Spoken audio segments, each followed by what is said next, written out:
Hey everybody, welcome back to our Crazy RV. So awesome that you're here. We really appreciate it. And today we're looking at the topic of how to protect your stabilizers.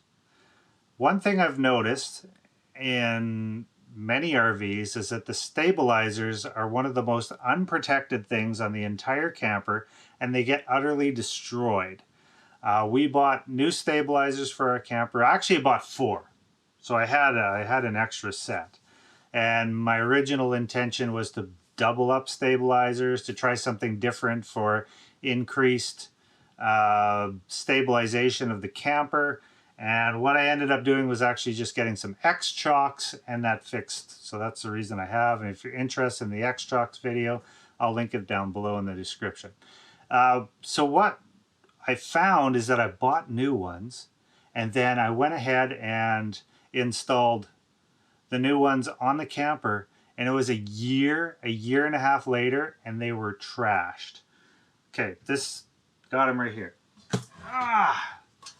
This is dirty, but you can see that this is black, you know, sufficiently black. On the other side of these, you can see it's 100% rust. This has all been eaten away. We travel a lot on gravel roads from here getting to different campsites, and so typically that's expected, but in a year all of the paint has been worn off of these. Now, is that an indication of bad stabilizers? Perhaps.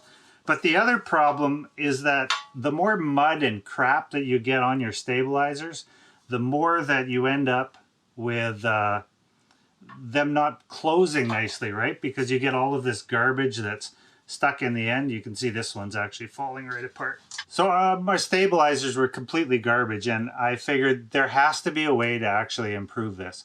So I got to work, and what I did is I took and I created our own do-it-yourself stabilizer guards. And so you're welcome to follow along and see how I made them, or if you're interested, leave me a comment or send us an email. We'll link it below and let us know that you're interested in stabilizer guards, and we may produce some and sell them. So I'm going to rig up a mud flap system that's just going to sit right in front of the stabilizers, and we're going to see how well this performs. We're going to have to see over time, because I've never tried this before, and I'm sure people have done it. I could put something right behind the wheels. However, there's nothing really there to latch onto. So the goal here is I'm going to take a piece of angle iron, 2-inch angle iron. I've got some semi-tire mud flaps. I'm going to cut them down to about 10 inches or less, and that's what's going to sit in front of these. I suspect that I will need some sort of angle pieces to go on there as well to flex, because they'll only be holding on by the main I-beam in the middle. So we're going to give it a go, see how it goes. Always make sure you have your glasses when you're doing this, because inevitably something falls in your eyes, and it might be a stabilizer jack.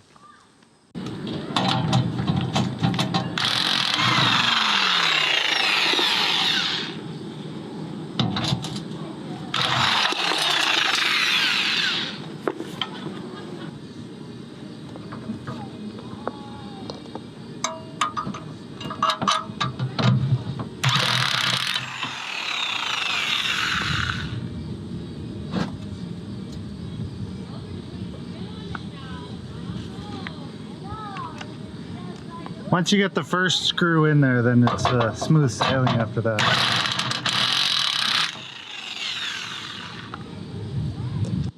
Boom, changed.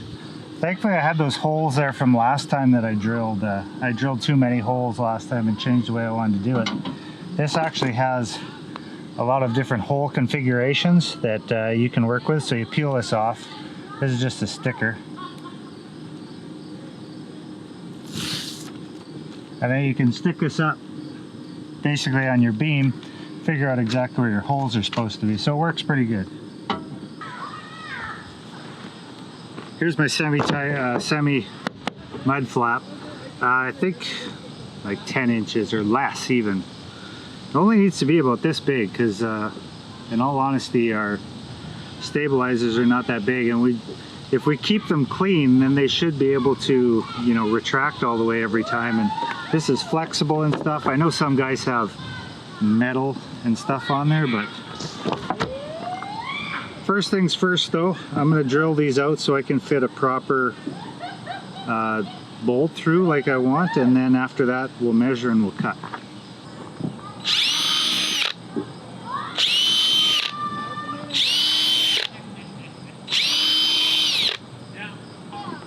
That'll be perfect. Go through washer, lock nut, this. Probably could be a little bit shorter, but I didn't want to get them too short, and I didn't have anything to measure with me.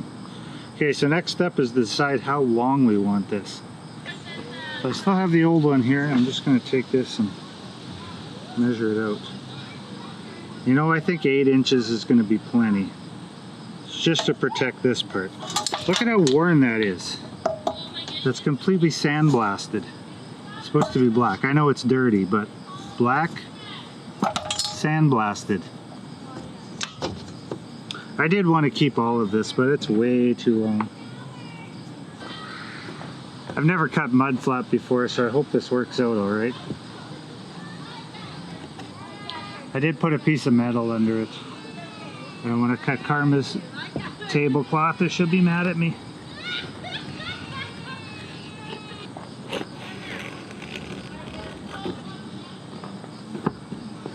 Look at that. Nice. I can cut the other one. Perfect. Okay, 2 little mud flaps.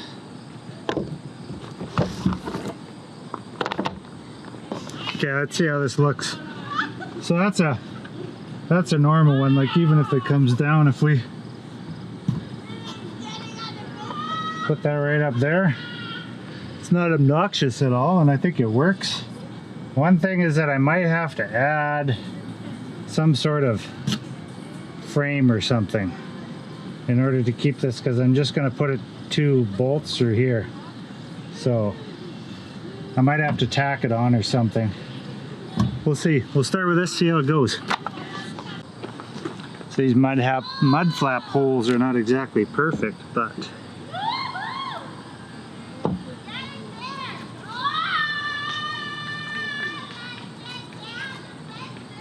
mark them out and then we'll drill them. They should be good. Okay. Thing is, they'll be different for each mud flap. Hopefully it works.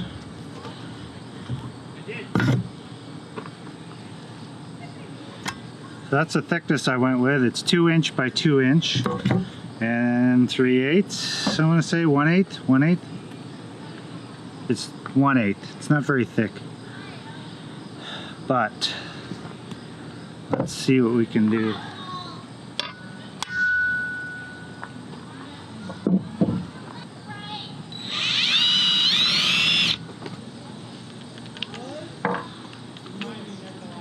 Be easier with a bigger drill.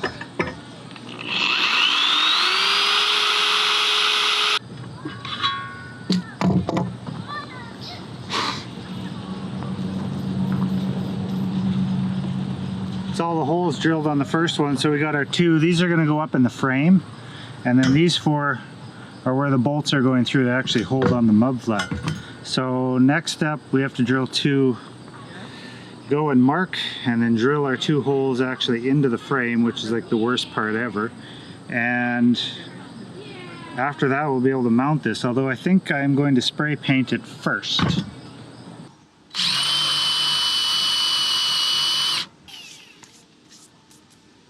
Hot on the inside of the arm. I'd wear a long sleeve shirt for doing this if I was doing it properly.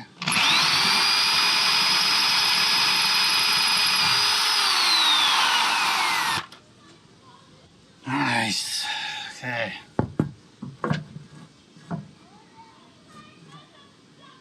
Right up like that. Let's go paint this sucker. So that process actually leaves us with a lot of metal shards in our shirt. So I would suggest a long sleeve shirt that you don't really care about. It'd be a much better idea than this shirt that I actually like. But we'll get it all out.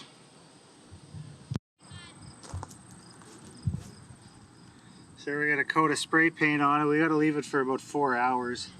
And I bolted it right up in front of the stabilizers. And so now you can see that our stabilizers they look like new. We've traveled way more miles than we did last year. I forget how many miles we put on last year, but there was a lot. And the stabilizers look like new. There's no damage on them at all. They work perfectly. You can get them in, you can get them out, and there's no hesitation on them. So if you're having problems with your stabilizers just getting completely destroyed, then perhaps this is what you need for your camper. If you want to know more information about stabilizer guards, just drop a note in the comment below, send us an email. We'd love to talk to you about it. Thanks so much for tuning in, guys. So glad you're here. Please like, subscribe, all that fun stuff, and we will see you in the next video.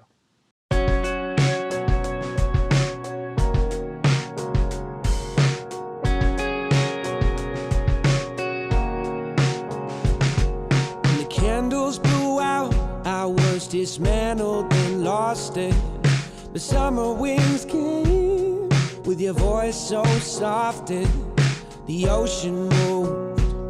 When I first saw you, I swear the ocean moved.